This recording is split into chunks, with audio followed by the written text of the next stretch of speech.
നമ്മൾ സൃഷ്ടിച്ച ഒരു ദൈവം യൂണിവേഴ്സ് സൃഷ്ടിക്കണം എന്ന് ചിന്തിക്കേണ്ട ഒരു കാര്യമില്ല.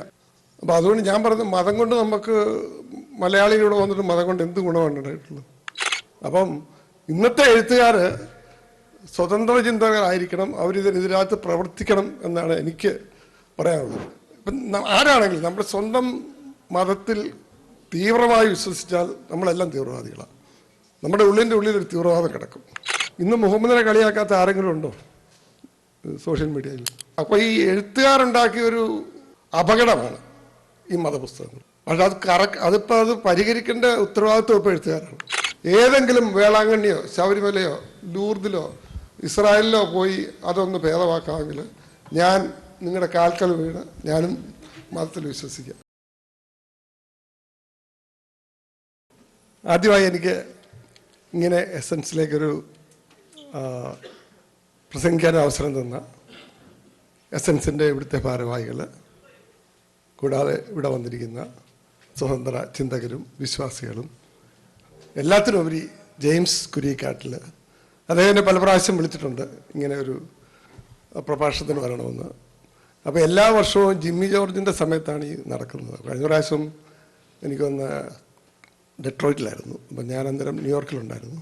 പക്ഷേ ഇത്തവണ ഞാൻ ഇതിനു വേണ്ടി തന്നെ 2-3 ദിവസം ഇവിടെ നിന്നതാണ്.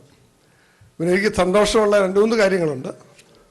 ഒന്ന്, ഈ ഇതിലേക്ക് ക്ഷണിച്ചപ്പോൾ ഈ സ്റ്റേജിൽ വന്നതിൽ. രണ്ടാമത്, എൻ്റെ പ്രിയ സുഹൃത്ത്, ഞങ്ങൾ നല്ലൊരു സൗഹൃദമെന്നുള്ള ജോസഫ് മാഷ് നാട്ടിൽ വെച്ച് അറിയാവുന്ന ആളാണ്. അദ്ദേഹത്തിൻ്റെ ഒപ്പം ഒരു വേദിയിൽ ആദ്യമായിട്ടാണ് ഞങ്ങൾ പങ്കെടുക്കുന്നത്. പിന്നെ എൻ്റെ ഒരു സ്വകാര്യ ഇവിടെ വന്നപ്പോൾ എനിക്കിപ്പോൾ ഒരു മെസ്സേജ് കിട്ടി, എൻ്റെ ഒരു കഥ ഭാഷാഭൂഷണിൽ വരുന്നുണ്ടെന്ന്. വെള്ളയപ്പച്ചൻ ഇപ്പം കിട്ടി, അതൊരു സന്തോഷം പറഞ്ഞുള്ളൂ. പിന്നെ വെള്ളയപ്പച്ചൻ എന്നാണ് പേര് കേട്ടോ, അമേരിക്കൻ കഥയാണ്. ഈ ജൂൺ 1 ഭാഷാഭൂഷണിൽ വരുന്നുണ്ട്. അപ്പോൾ ജോസഫ് മാഷിനെ എനിക്ക് വർഷങ്ങളായിട്ട് അറിയാം. വർഷങ്ങളെന്ന് പറഞ്ഞാൽ ഞാൻ നാട്ടിലുള്ള സമയത്താണ് അദ്ദേഹത്തിൻ്റെ സഹധർമ്മിണി ആത്മഹത്യ ചെയ്തെന്ന് കേട്ട് എനിക്ക് വല്ലാതെ ഒരു മാനസിക ആഘാതമുണ്ടായി. അന്ന് വരെ ഞാൻ ജോസഫ് മാഷിനെ കണ്ടിട്ടില്ല.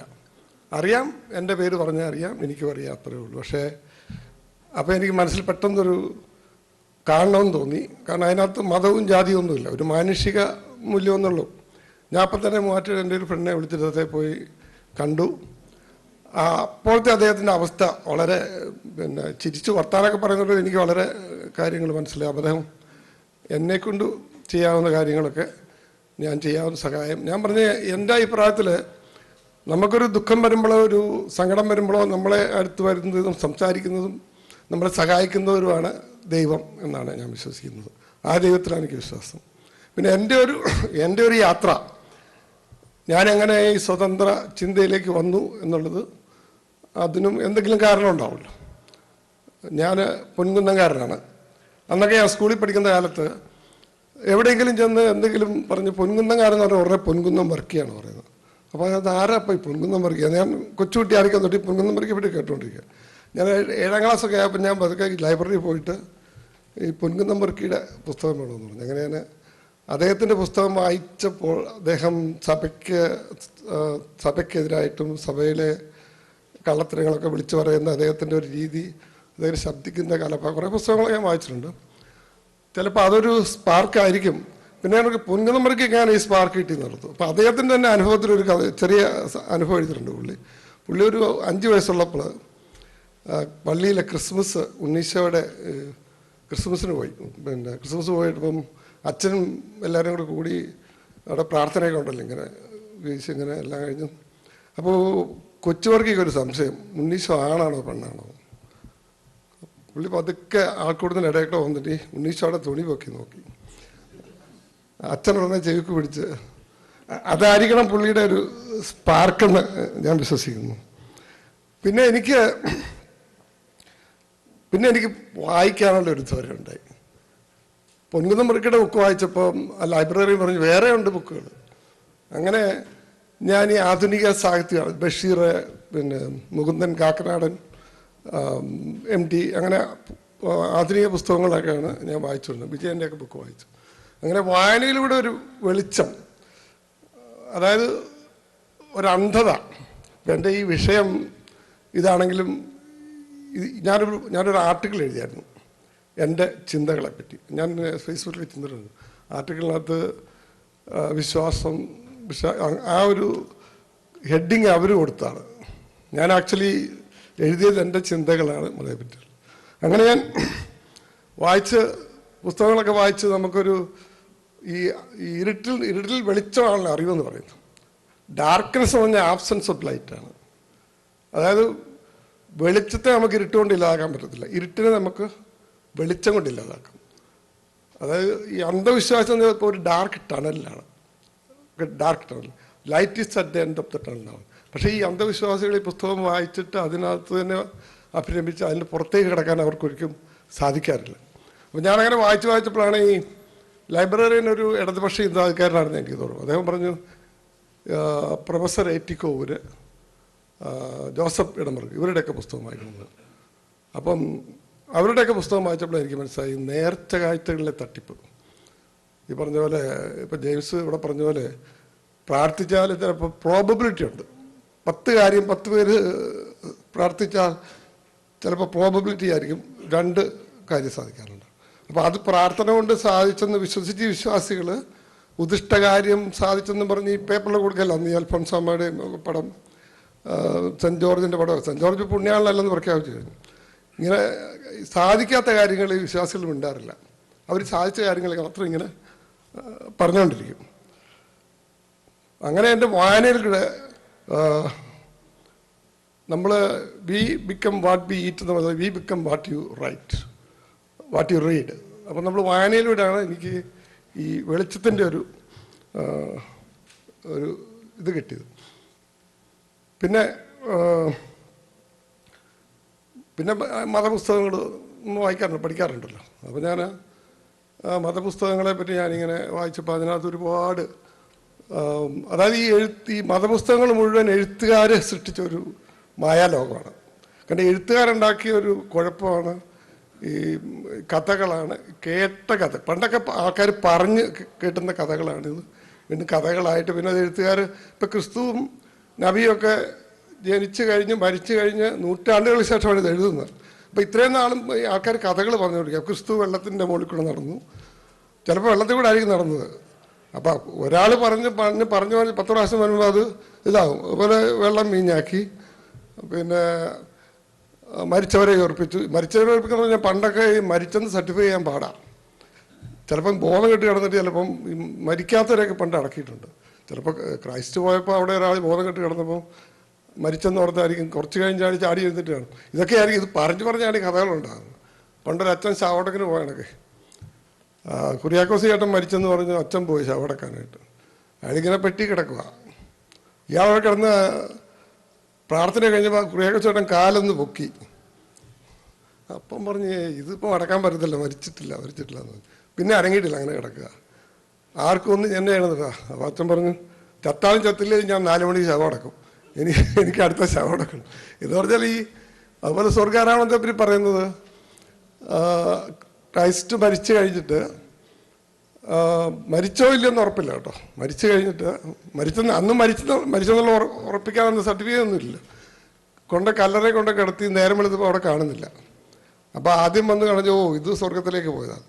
ഞാൻ ഇങ്ങനെ പറഞ്ഞാണ് കഥകളാണ്. ഇപ്പോൾ ഒരു എഴുത്തുകാരനാണെങ്കിൽ നമുക്ക് കുറേ കാര്യങ്ങൾ വേണം. ഒന്ന്, എഴുതാൻ അറിഞ്ഞിരിക്കണം. നേരത്തെ ഇവരൊക്കെ ഉണ്ടാകുന്ന സമയത്ത് എഴുത്തുകാർ എഴുതാനുള്ള അക്ഷരങ്ങളൊന്നും ഇല്ലായിരുന്നില്ല.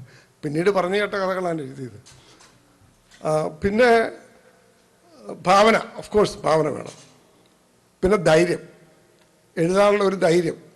നമ്മൾ എന്ത് എഴുതിയാലും മറ്റുള്ളവർ എന്ത് വിചാരിക്കും നമുക്ക് ഒരിക്കലും എഴുതരാൻ പറ്റത്തില്ല. പിന്നെ അതിമനോഹരമായിട്ട് കള്ളം പറയാനുള്ള കഴിവ്. അത് വായിക്കുന്നവർക്ക് സത്യമാണെന്ന് തോന്നത്തക്ക രീതിയിൽ കള്ളം പറയാനുള്ള കഴിവ്. അങ്ങനെയുള്ള പുസ്തകങ്ങൾ പെട്ടെന്ന് വായിക്കപ്പെടും. അപ്പോൾ അന്നത്തെ എഴുത്തുകാരുടെ ചിന്ത എങ്ങനെ അതിമനോഹരമായിട്ട് കള്ളം പറഞ്ഞ അത്ഭുതങ്ങൾ, ഈ പറഞ്ഞ അത്ഭുതങ്ങൾ ഒക്കെ എഴുതിയാൽ മാത്രമേ, ഇപ്പം നമ്മുടെ ഈ പുതിയ ആധുനിക കാലത്ത് തന്നെ ചങ്ങമ്പുഴയുടെ രമണനാണ് ഏറ്റവും കൂടുതൽ വിറ്റ പുസ്തകം.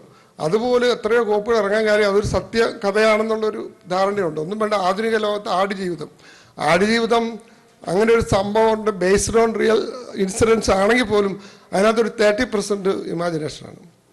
അപ്പോൾ ആ എല്ലാ മതപുസ്തകങ്ങളും അങ്ങനെയാണെന്ന് നമ്മൾ മനസ്സിലാക്കണം.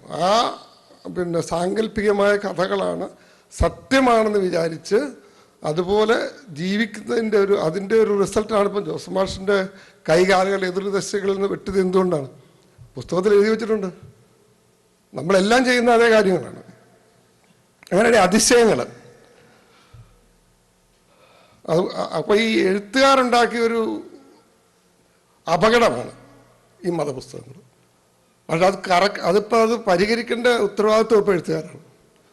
അപ്പം ഇന്നത്തെ എഴുത്തുകാർ സ്വതന്ത്ര ചിന്തകരായിരിക്കണം, അവരിതിനെതിരായിട്ട് പ്രവർത്തിക്കണം എന്നാണ് എനിക്ക് പറയാനുള്ളത്. അപ്പോൾ എല്ലാ എഴുത്തുകാരും നല്ലൊരു എഴുത്തുകാരനാകണമെങ്കിൽ അവൻ സ്വതന്ത്ര ചിന്തകനായിരിക്കണം എന്നാണ് ഞാൻ വിശ്വസിക്കുന്നത്. കാരണം മറ്റൊന്നും കൊണ്ടല്ല, നമുക്കൊരു വിശ്വാസം ഉണ്ടെങ്കിൽ, ഇപ്പോൾ ഏത് ജാതിയിലാണെങ്കിലും വിശ്വാസം ഉണ്ടെങ്കിൽ നമ്മളൊരു ബയസായിരിക്കും. നമ്മുടെ കഥകളിലെല്ലാം ഈ പറയുന്നത് പിന്നെ നമ്മുടെ വിശ്വാസം നമ്മൾ അറിയാതെ കയറി വരും. അപ്പോൾ ഒരു സ്വതന്ത്ര ചിന്തയിൽ മാത്രമേ ഒരു എഴുത്തുകാരനാകാൻ പറ്റത്തുള്ളൂ. അപ്പം ഇങ്ങനെയുള്ള പുസ്തകം വായിച്ച് അത് കേട്ടിട്ട് അതനുസരിച്ച് പ്രവർത്തിക്കുന്ന ഇങ്ങനെ ചെയ്യുന്ന ആൾക്കാർ ഇപ്പോഴും ഈ നൂറ്റാണ്ടിൽ ജീവിതമുണ്ട്. അതാണ് ഈ ജോസഫ് മാഷും പിന്നെ സൽമാൻ റഷീദ് നമുക്കറിയാമല്ലോ. അദ്ദേഹത്തിനെതിരെ ഫത്വ ചെയ്തത് നമ്മുടെ ഇറാനിയൻ പ്രസിഡൻ്റാണ്. അവസാനം ഈ അടുത്ത കാലത്ത് അമേരിക്ക വന്നപ്പോൾ അദ്ദേഹത്തെ ആക്രമിച്ചു, കണ്ണുപോയി.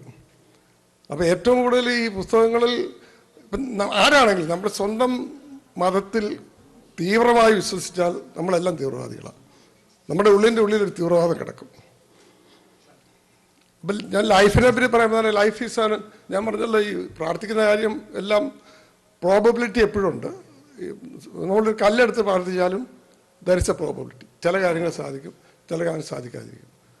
എൻ്റെ അഭിപ്രായത്തിൽ life is universe is an accident and life is an accident. ഈ ഭൂമി എന്ന് പറഞ്ഞ ഒരു ഗ്രഹം ഒരു പ്രത്യേക സ്ഥലത്ത് വന്ന് നിന്നതുകൊണ്ടാണ് അവിടെ ഓക്സിജനും ഹൈഡ്രജനും വെള്ളമെല്ലാം ഉണ്ടായതുകൊണ്ടാണ് ഈ ഭൂമി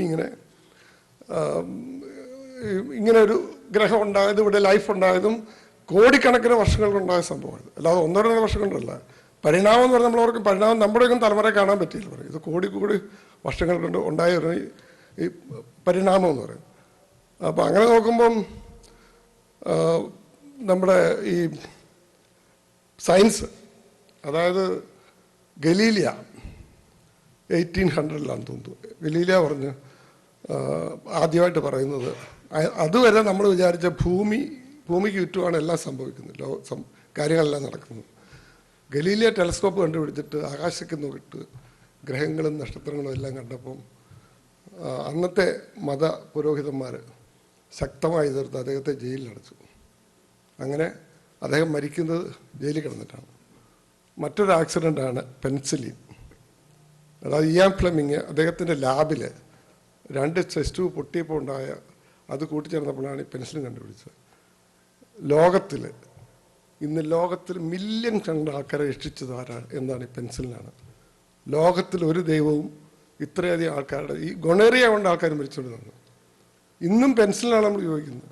പിന്നെ വാക്സിൻ്റെ കാര്യം, അങ്ങനെ ഇത്രയും ആൾക്കാരെ രക്ഷിച്ച ഒരു അത്ഭുത മെഡിസിനാണ് പെൻസിലിൻ.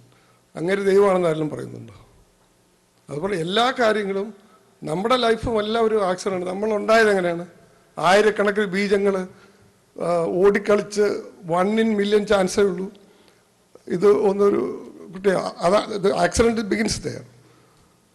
അതുപോലെ തന്നെയാണ് പ്രപഞ്ചം. ബിഗ് ബാങ് എന്ന് പറഞ്ഞാൽ ബിഗ് ബാങ്ങിന് മുമ്പ് എന്തായിരുന്നു? ബിഗ് ബാങ് പ്രപഞ്ചം ഇവിടെ ഉണ്ടായിരുന്നു. എന്തെങ്കിലും ഇല്ല, എല്ലാം കെമിക്കൽ റിയാക്ഷൻസ് അല്ല. കെമിസ്ട്രി ടു ബയോളജിയാണ് ലൈഫ് എന്ന് പറയുന്നത്.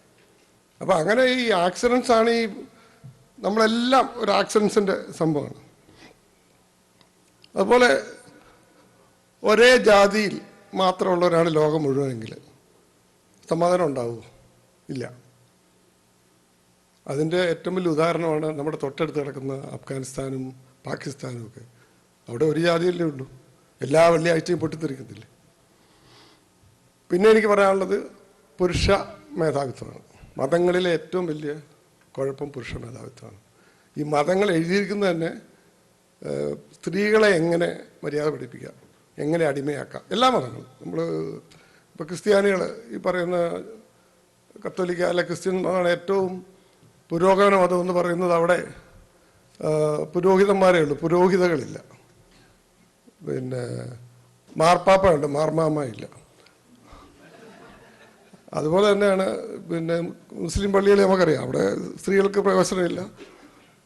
ഹിന്ദു പള്ളികളിലും അതുപോലെ തന്നെ. പിന്നെ കഥകൾ, അത്ഭുതങ്ങൾ എല്ലായിടത്തും ഉണ്ട് കേട്ടോ. ക്രിസ്തു വെള്ളത്തിൻ്റെ മുകളിൽ നടന്നതൊക്കെ വേറെ കാര്യം.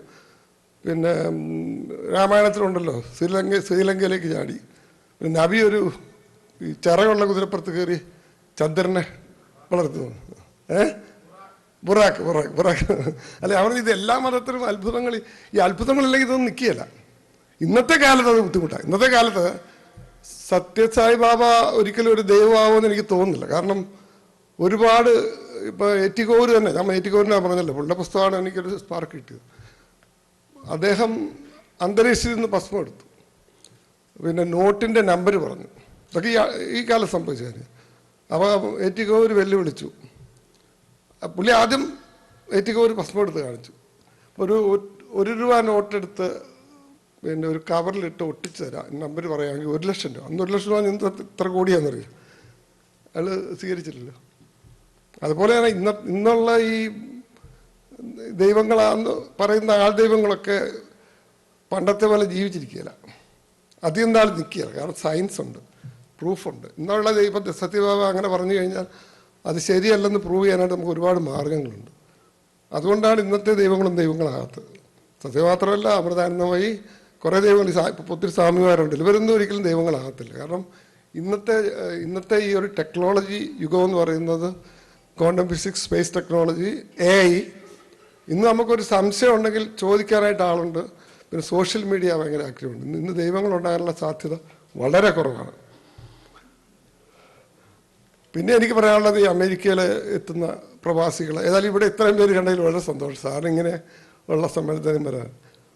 അവിടെയുള്ള വെഴുപ്പുകളെല്ലാം ഇവിടെ വരുമ്പോഴത്തേന്, കാരണം ഇസുറമല പാറ, ഞാനിവിടെ വരുമ്പോൾ ആ പാടെ ഒരു പള്ളിയൊക്കെ ഉണ്ടായി. പള്ളി കുറച്ച് മലയാളികളുണ്ടായിരുന്നു, എല്ലാവരും ഉണ്ടായിരുന്നു. ഈ പിന്നെ കത്തോലിക്കർ, മർത്തമ്മക്കാർ, ജാക്കോബക്കാർ, കുറച്ച് മലയാളികളുണ്ടായിരുന്നു. 84 കാര്യമായിരുന്നു. അപ്പോൾ അവരൊരു പള്ളി റെൻറ്റ് ചെയ്തിട്ട് ഒരു കുർബാന വെച്ചു. അപ്പോൾ എല്ലാവരും വരും അവിടെ. ഈ പറയുന്ന എല്ലാ ജാതിക്കാരും വരും. ക്രിസ്ത്യൻസ് എല്ലാം ഒന്നിച്ചങ്ങനെ വരും. എങ്ങനെയും പള്ളിയിൽ പോകണമെന്നല്ലേ ഉള്ളൂ. പിന്നീട് ആൾ കൂടിയപ്പോഴാണ് ഈ വിഭാഗീയത വന്നത്. ഗ്രാനായക്കാർ, കത്തോലിക്കാർ, മാർത്തോമ, ജാക്കോബ, മലങ്കര, സകലതും വന്നത് പിന്നെ ഈ ഫസ്റ്റ് ജനറേഷൻ വന്നിട്ടാണ് ഇവിടെ ഇത് മുഴുവൻ ഉണ്ടാക്കിയത്. അപ്പോൾ അതുകൊണ്ട് ഞാൻ പറഞ്ഞത്, മതം കൊണ്ട് നമുക്ക് മലയാളികളോട് വന്നിട്ട് മതം കൊണ്ട് എന്ത് ഗുണമാണ് ഉണ്ടായിട്ടുള്ളത്? കുറേ പേരെ വിഭജിച്ച്, പിന്നെ അതിൻ്റെ കൂടെ പൊളിറ്റിക്സ്, ഇതൊക്കെയെല്ലാം എന്താണ് ഇവിടെ ഉണ്ടായിരിക്കുന്നത്? പിന്നെ സ്പേസ്, യൂണിവേഴ്സ് ആരെങ്കിലും ക്രിയേറ്റ് ചെയ്താണെന്ന് പറയാൻ പറ്റുമോ? ഇതിവിടെ ഉണ്ടായിരുന്നെന്ന് വിചാരിച്ചാൽ പോരെ. നമ്മളിതാണ് ഈ ക്രിയേഷനെ പറ്റി ചിന്തിക്കേണ്ട കാര്യമില്ല. കാരണം നമ്മളൊരു ചെറിയ ലോകത്താണ്. നമുക്കൊരു തുടക്കമുണ്ട്, നമുക്കൊരു അവസാനമുണ്ട്. നമുക്കെല്ലാവർക്കും തുടക്കമുണ്ട്. നമ്മുടെ ലോകം അവസാനിക്കും നമ്മൾ മരിക്കുമ്പോൾ. അപ്പം നമ്മളെപ്പോലെ ദൈവം ഇരിക്കണം. നമ്മൾ സൃഷ്ടിച്ച ഒരു ദൈവം യൂണിവേഴ്സ് സൃഷ്ടിക്കണം എന്ന് ചിന്തിക്കേണ്ട ഒരു കാര്യമില്ല. It's all beyond our imagination. If there is a creator, there should be a creator. ഇപ്പം ദൈവമാണ് ക്രിയേറ്ററെങ്കിൽ there should be a creator for the god, right? അപ്പോൾ പിന്നെ ഇത് ഇൻഫിനിറ്റ് ആണ്. നമ്മൾ മാത്തമാറ്റിക്സ് പറയല്ലേ, 1/0 ആണ്. ഇപ്പം നമ്മളിവിടെ സെൻറ്റർ നിൽക്കുകയാണ് യൂണിവേഴ്സലിൽ. 1/0 ആണ് ബോത്ത് സൈഡ്. ഇൻഫിനിറ്റ് ആണ്. നമ്മുടെ ഏറ്റവും അടുത്ത നക്ഷത്രത്തിലേക്ക് എത്ര ദൂരമാണെന്ന് പറയാം? 4 ലൈറ്റ് ഇയേഴ്സാണ്. ഒരു ലൈറ്റ് 3,20,000 കിലോമീറ്റർ പെർ സെക്കൻഡിൽ സഞ്ചരിച്ചാൽ 4 വർഷം കൊണ്ടാണ് അടുത്ത നക്ഷത്രത്തിലെത്തുന്നത്. ആ നക്ഷത്രത്തിന് ചുറ്റും ഗ്രഹങ്ങളുണ്ട്. അപ്പോൾ അവിടെ ഇപ്പോൾ according to Einstein, at the speed of light velocity 0, mass is 0. Speed of, അതുകൊണ്ട് അതായത് ഒരു ലൈറ്റിൻ്റെ സ്പീഡിൽ ഒരു മാസ് സഞ്ചരിക്കുകയില്ല. അതാണ് സയൻസ് പറയുന്നത്. അപ്പോൾ നമ്മൾ അതിനേക്കാളൊരു 10-1 സ്പീഡിലൊരു വാഹനം കണ്ടുപിടിച്ചാലും it takes 100 years to reach first ആദ്യത്തെ നക്ഷത്രത്തിൽ. അതുപോലെ കോടിക്കണക്കിന് നക്ഷത്രം. മിൽക്കി വേ ക്രോസ് ചെയ്യാനായിട്ട് 100,000 ലൈറ്റ് ഇയേഴ്സാണ്. അപ്പോൾ നമ്മളിതിൻ്റെ വ്യാപ്തി അറിയിക്കാനാണ് പറയുന്നത്. 100,000 ലൈറ്റ് ഇയേഴ്സാണ്. ഗൂഗിൾ നോക്കിയോ, മിൽക്കി വേ ക്രോസ് ചെയ്യാനായിട്ട്. ഇത്രയും സ്റ്റാർസ്, അതായത് നമ്മുടെ ഇമാജിനേഷൻ അപ്പുറമാണ്. ഇത് പ്രപഞ്ചത്തിന് എൻഡില്ല, അങ്ങോട്ട് അനന്ത അജ്ഞാതം എന്നുള്ള അറിയാലേ. അപ്പോൾ ഇങ്ങനെയുള്ള ഈ സ്റ്റാറുകൾക്കെല്ലാം, അപ്പോൾ സൂര്യൻ ഒരു സ്റ്റാറാണ്, അതിന് ചുറ്റും ഇത്രയും കിടയാണ്, ഭൂമി മാത്രമേ ഉള്ളൂ, മനുഷ്യരും ജീവനും ഉള്ളൂ. അതൊരു പ്രോബബിലിറ്റിയാണ്. ചിലപ്പോൾ 1 in million ചാൻസേ കാണുകയുള്ളൂ ഒരു നക്ഷത്രത്തിൻ്റെ ചുറ്റിനുള്ള ഗ്രഹങ്ങളിൽ ഒരു ഭൂമി ഉണ്ടാകാനുള്ള സാധ്യത 1 in million. അങ്ങനെയാണെങ്കിൽ പോലും ഈ പറയുന്ന മില്യൺസ് ഓഫ് സ്റ്റാർസ് അല്ല ട്രില്യൺസ് ഓഫ് സ്റ്റാർ ഉണ്ട്. ആ ട്രില്യൺസ് ഓഫ് സ്റ്റാറിൽ എവിടെയെങ്കിലും ഭൂമികളിലോ ഇല്ലാതിരിക്കുമോ? അപ്പോൾ ഭൂമി, മനുഷ്യരെ അല്ലെങ്കിൽ ജീവനുള്ളത് മില്യൺസ്. ഈ 1 in million ചാൻസസ് നോക്കിയാൽ അതുപോലെ അത്ര അതുപോലെ അവിടെയൊക്കെ ഈ ജീവനുണ്ടാകാൻ സാധ്യതയുണ്ട്. പക്ഷേ നമ്മുടെ ഇന്നത്തെ അല്ല നാളത്തെ സയൻസ് അനുസരിച്ചും ഐൻസ്റ്റീൻ്റെ തിയറി അനുസരിച്ച് we never going to reach there. Reach ചെയ്യാം. ഇപ്പം തന്നെ വയോജർ പോയിട്ടുണ്ട്. അത് ഇത് ക്രോസ് ചെയ്യണമെങ്കിൽ എത്ര വർഷം എടുക്കും? 1000 വർഷം എടുക്കും. നമ്മുടെ എത്ര തലമുറ കഴിഞ്ഞിരിക്കും ഇവിടെ? അപ്പോൾ അത്രയ്ക്കും അത്രയും വലിയൊരു യൂണിവേഴ്സിലെ നമ്മളെന്താണെന്ന് ആലോചിച്ച് നോക്കി. ഒരു കടുകുമണിയല്ല, ഒന്നുമില്ല. ഇറ്റ്സ് എ നെഗ്ലിജിബിൾ പീസാണ്. ആ ഭൂമിയിലെ മനുഷ്യരെയാണ് ദൈവം രക്ഷിക്കുന്നത് വിചാരിക്കുന്നത്. അത്രയ്ക്കും നമ്മൾ ചെറുതാണ്. അപ്പം നമ്മൾ ഓരോ ജീവികളും ചിന്തിക്കുന്നുണ്ട്. അപ്പം നമുക്ക് ചിന്താശക്തി ഉണ്ട്, നമ്മൾ ബുദ്ധിയുള്ളവനാണ് നമ്മൾ ദൈവത്തെ കണ്ടുപിടിച്ചത്. അല്ലാതെ ചിന്തിക്കാൻ കഴിയില്ലാത്തവർക്ക് ദൈവമില്ലല്ലോ. മനുഷ്യൻ മതങ്ങളെ സൃഷ്ടിച്ചു, മതങ്ങളും ദൈവങ്ങളും കൂടെ. ഒരു വയലാറിൻ്റെ പുസ്തകം ഒരു പാട്ടില്ലേ, അങ്ങനെ നമ്മളുണ്ടാക്കിയ ഒരു ദൈവം, നമ്മൾ ആ ദൈവമാണ് ലോകം സൃഷ്ടിച്ചതെന്ന് പറയുന്നു. അപ്പോൾ ആ ദൈവത്തിനെ അത് സൃഷ്ടിച്ചു. ഇവിടെ ആർക്കെങ്കിലും ആൻസർ ചെയ്യാൻ പറ്റുമോ? വിശ്വാസികളുണ്ടെങ്കിൽ അല്ല, ഒരുപാട് കേരളം ഒരുപാട് മാറിയിട്ടുണ്ട്. ഇപ്പോൾ ജോസഫ് സാറിൻ്റെ ആ ഒരു ഇൻസിഡൻറ്റ് അത് സങ്കടകരമായ ഒരു അവസ്ഥയാണെങ്കിൽ പോലും അതാണ് നമ്മുടെ കേരളത്തിലെ ചെറുപ്പക്കാരുടെ അല്ലെങ്കിൽ പുതിയ തലമുറയുടെ ഒരു ടേണിംഗ് പോയിന്റ്. ആൾക്കാർ മാറി ചിന്തിക്കാറുണ്ട്. അന്ന് അച്ഛന്മാരും കുഞ്ഞാടുകളും നിഷ്കരണം ജോസഫ് സാറിനെ അവിടുന്ന് പറഞ്ഞു വിട്ടെങ്കിലും അത് എല്ലാവരും ചിന്തിപ്പിച്ചു. അതുകൊണ്ട് ഇപ്പോൾ എത്ര നിരീശ്വര ഈ ഇപ്പം മുസ്ലിംസ് തന്നെ ആരിഫ് ഹുസൈന്, ലിയാഖത്ത് അലി, ജാമിദ ടീച്ചർ, ജബ്ബാർ മാഷാണല്ലോ തുടങ്ങിയത്. നമ്മുടെ ഒരാളെ മുസ്ലിമിൻ്റെ ഒരാളെ കൊന്നില്ലേ പണ്ട്, ആരും അറിയാതെ. അപ്പോൾ പണ്ടൊക്കെ നമ്മൾ ഇപ്പോൾ ഒരു മുഹമ്മദ് എന്നൊരു പേര് വെച്ചപ്പം ഇത്രയും സംഭവം ഉണ്ടായി. ഇന്ന് മുഹമ്മദിനെ കളിയാക്കാത്ത ആരെങ്കിലും ഉണ്ടോ സോഷ്യൽ മീഡിയയിൽ? അപ്പം നമ്മൾ മാറുന്നുണ്ട്, 100% മാറുന്നുണ്ട് യുവതലമുറ. ഞാൻ പണ്ടൊക്കെ എൻ്റെ ചിന്തകളെന്ന് പറഞ്ഞ് പോസ്റ്റ് ഇടുമായിരുന്നു. ഞാൻ നേരത്തെ തൊട്ട് പോസ്റ്റ് ഇടുമായിരുന്നു, നിങ്ങൾ പലരും കാണുന്നുണ്ടായിരിക്കും. അതുകൊണ്ടാണ് ഞാനിപ്പോൾ ഇവിടെ നിൽക്കുന്നത് എനിക്ക് തോന്നുന്നു. അപ്പം അന്നൊക്കെ എനിക്ക് ഒരുപാട് നെഗറ്റീവ് കമൻറ്റ് വരുമായിരുന്നു, ഒരുപാട് വരുമായിരുന്നു. ഇപ്പോൾ എൻ്റെ പോസ്റ്റിൻ്റെ അടി ഇപ്പോൾ വായിച്ചു നോക്കാം. There is A light at the end of the tunnel. അത് എല്ലാത്തിനും തുടങ്ങിയിരിക്കുന്ന ജോസഫ് സാറിൻ്റെ അനുഭവം, അദ്ദേഹത്തിൻ്റെ അനുഭവം. അദ്ദേഹം ഇന്ന് എവിടെ നിൽക്കുന്നു? അദ്ദേഹത്തിൻ്റെ കൈവെട്ടിയവരും കാലുവെട്ടിയവരും എവിടെ നിൽക്കുന്നു? എല്ലാം തീകാർ ജയിലിൽ കിടക്കുമല്ലേ. അദ്ദേഹത്തിന് വേറൊരു പുതുജീവൻ കിട്ടിയത്. അദ്ദേഹം മരിച്ചു പോയെന്ന് പറഞ്ഞു.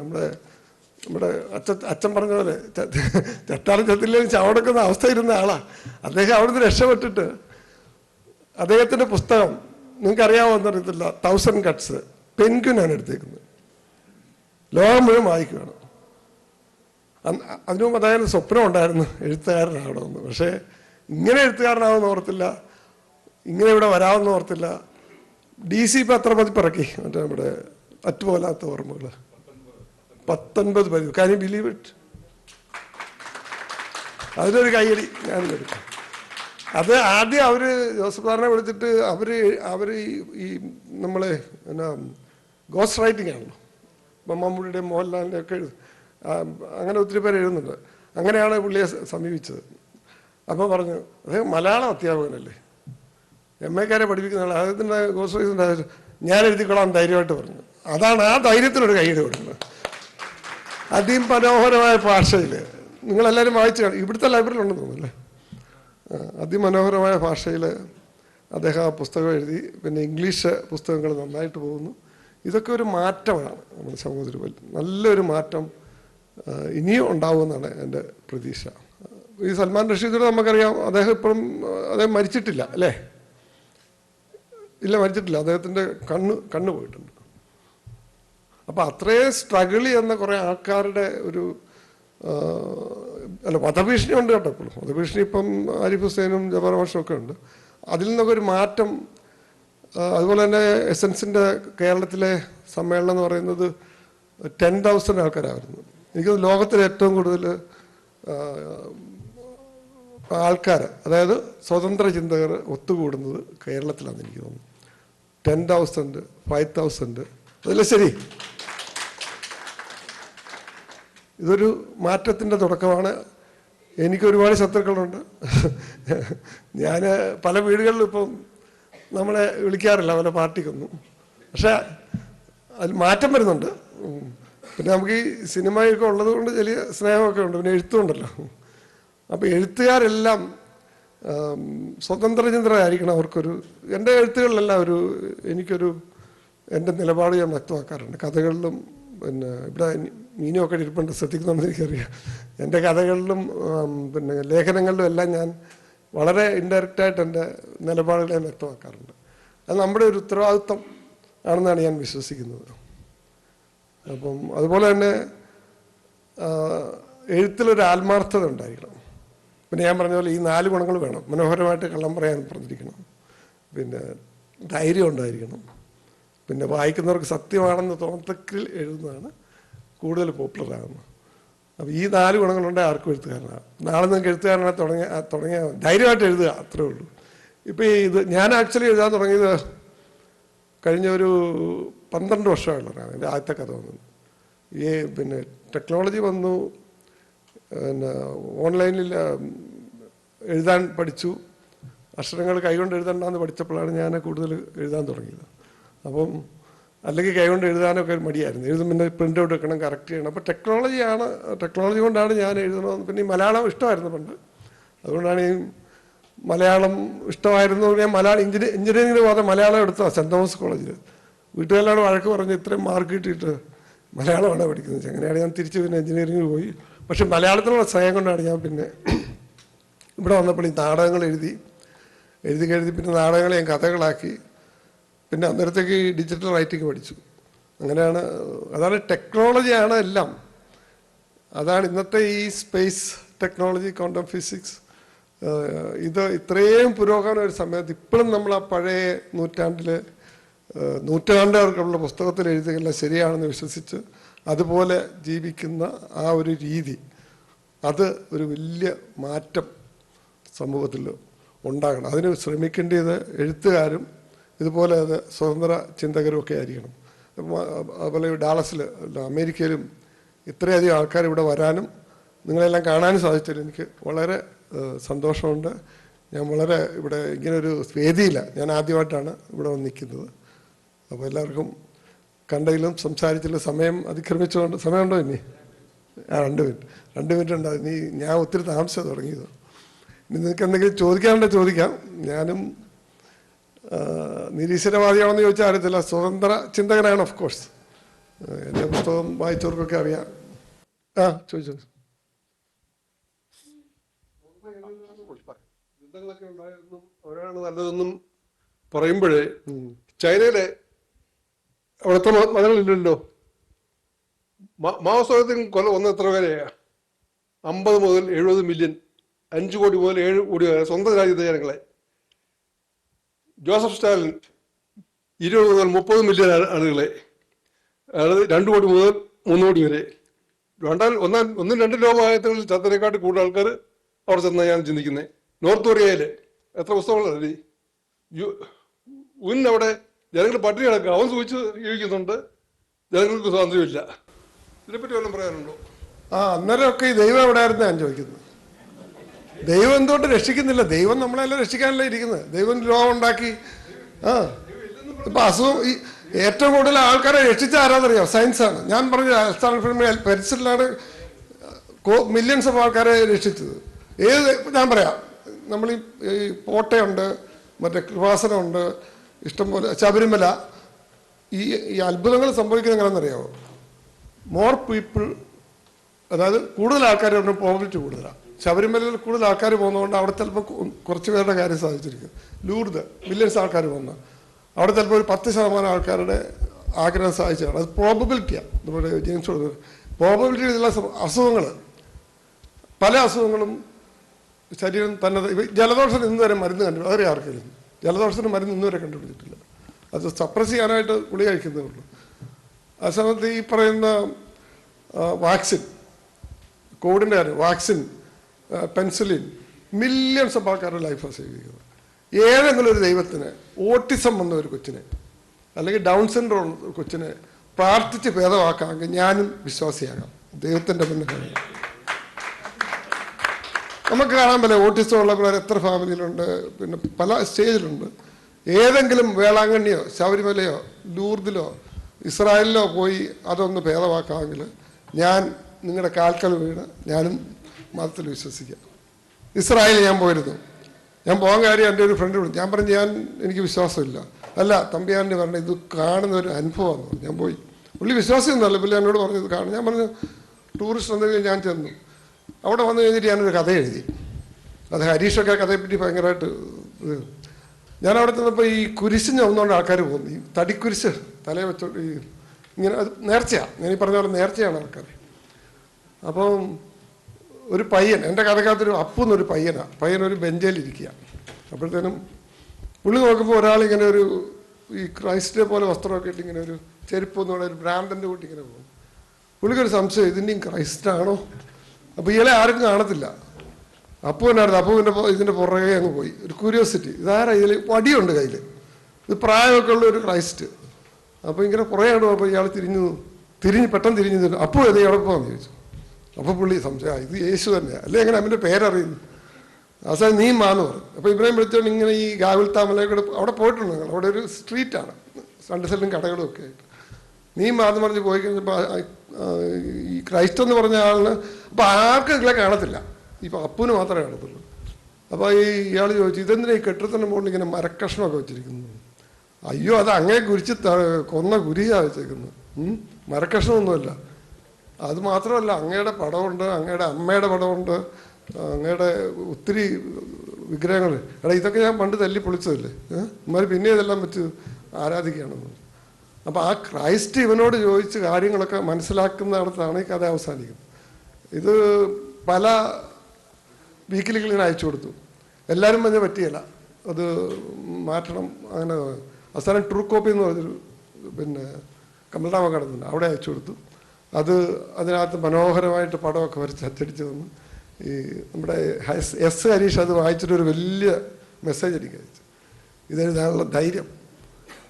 അതാ പറഞ്ഞ ഈ നമ്മൾ ഈ ക്രൈസ്റ്റ് ഇപ്പം തിരിച്ചു വരികയാണ്. എന്താ സംഭവം? ഈ ക്രൈസ്റ്റ് എന്ന് പറയുന്ന ആള് ആക്ച്വലി ഈശോ എന്ന് പറയുന്ന ഇപ്പം ഇസ്രായേലിൽ ഈശോ എന്ന് പേരുള്ള ഒരുപാട് പേരുണ്ടായിരുന്നു.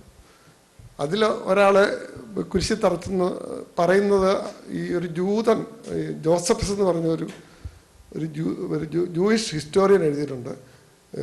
ഈശോ എന്ന് പറഞ്ഞ ഒരാളെ കുരിശി തറച്ചു. അവിടെ ഈ അന്നത്തെ രാജാവിനെതിരായിട്ട് എന്ത് പറഞ്ഞാലും അതൊരു സാധാരണ കാര്യം കുരിശി തറയ്ക്കുക എന്നുള്ളത്. അങ്ങനെ ഒരാളെ കുരിശി തറച്ചെന്നുള്ള ഒരു പാരഗ്രാഫേ ഉള്ളൂ ക്രൈസ്റ്റ് ഹിസ്റ്ററിയിൽ.